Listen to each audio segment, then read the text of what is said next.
A lot of stuff is happening in the news today, so let's take a look at what we have going on. Hey everybody, my name's AJ, welcome to the Wealthy Idiot Show. Lots of stuff is happening in the news, and we need to look at it to make sure that we understand what's happening for protecting our own financial futures. The first thing is, a New York county decided to hold a contest to see who could draw the best I voted sticker. They then put the contestant stickers up on a website to be voted on, and the sticker that won was by 14-year-old Rowan, who made something that only Cthulhu could be really proud of. I can't wait to see everyone in Ulster County walking around with their awesome sticker on, and great job, Rowan. In other news, a wallaby is on the loose in North Carolina. I guess if you're in North Carolina, lock your doors, shut your windows, and stay inside, because those wallabies are coming to get you. But most importantly for today, the Federal Reserve released their Consumer Price Index report, otherwise known as the CPI report.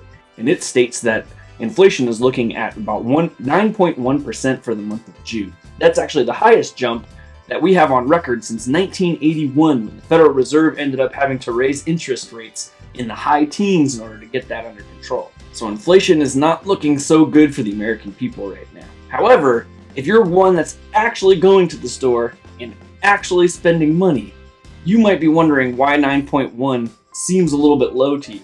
As one of our Facebook followers mentioned, I'm seeing increases on everything that are at least double 9.1%. What kind of math are we using here? Well, that's a good question, random citizen.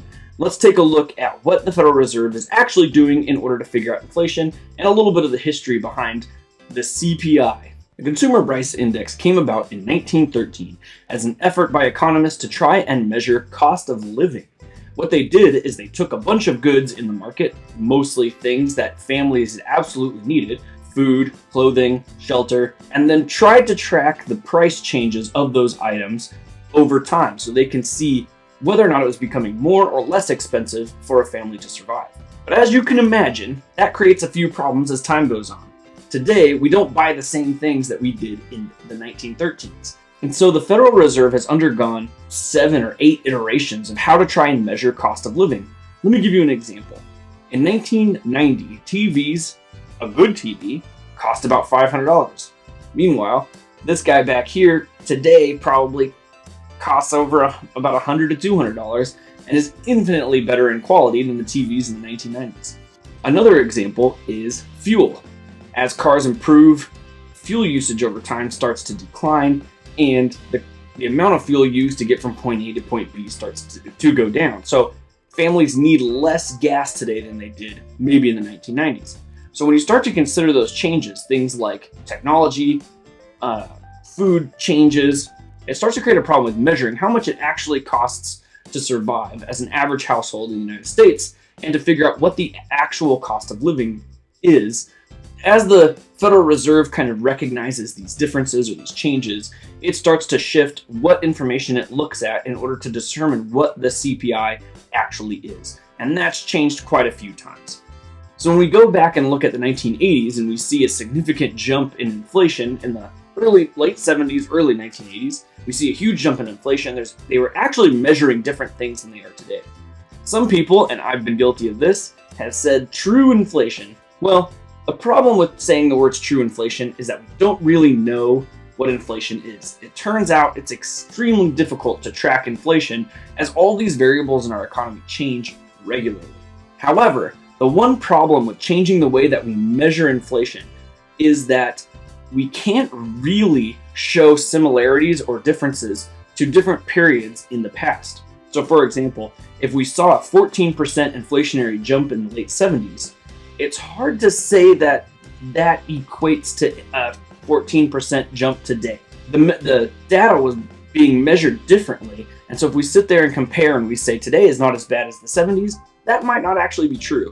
So there's no way for us to really know how bad we are today in terms of comparing it to the events that took place in the late 70s and early 80s. And so a few people have attempted to try and create similar comparisons in order to determine if it actually is as bad as it was back then. On a website called Shadow Stats, they're attempting to track the CPI as it was tracked in the late 80s, and they call this the alternate inflation charts. In order to see specific details, you have to have an account and log in to see the individual data points. But as you could see in these charts, we aren't too far away from something like a 16 or 17% inflationary rate if we were to compare the same data from the 80s to today. That makes things look a lot worse than what the Federal Reserve is making it out to be. But is it really that bad? It's hard to know. Like I said, as technology continues to decrease, energy usage decreases, as we try to find new ways to improve life without costing any more money, or sometimes costing less money, like this TV back here, it's hard to know that if we're really seeing a cost of living increase or a cost of living decrease over time as all these variables continue to change. What I do know is this: as we continue to print money, the things that will increase in value, actual value, money and value aren't the same thing. The things that will increase in actual value are assets that are producing value that other people need. So if we look at technology, energy, medicine, these areas of the economy are producing value that people need in order to survive, in order to progress until tomorrow. And those things will continue to increase in value as cash is getting devalued over time as we print more and more. So what I'm saying is, even though this seems scary, inflation seems to be going up quite a bit. The Federal Reserve is saying 9.1, which is a crazy amount regardless of which CPI you're looking at from which decade. You need to be putting your money in something that will increase in value through inflation over time, and that is going to be just smart investing. Index funds, real estate, precious metals, even some crypto. Not saying going all in on crypto, but even a little bit of crypto is going to help. In the meantime, don't try to look at those numbers too much as they go down. Keep investing, and we'll take a look at it when it becomes a bull market on the other side and it starts to look more fun and exciting, and all of us are high-fiving because we made it wealthy. But thanks for tuning in. I appreciate it. Please like and subscribe if you liked what you heard today, and follow us for more news and personal finance tips and tricks. Thank you so much. I'll see you guys next time.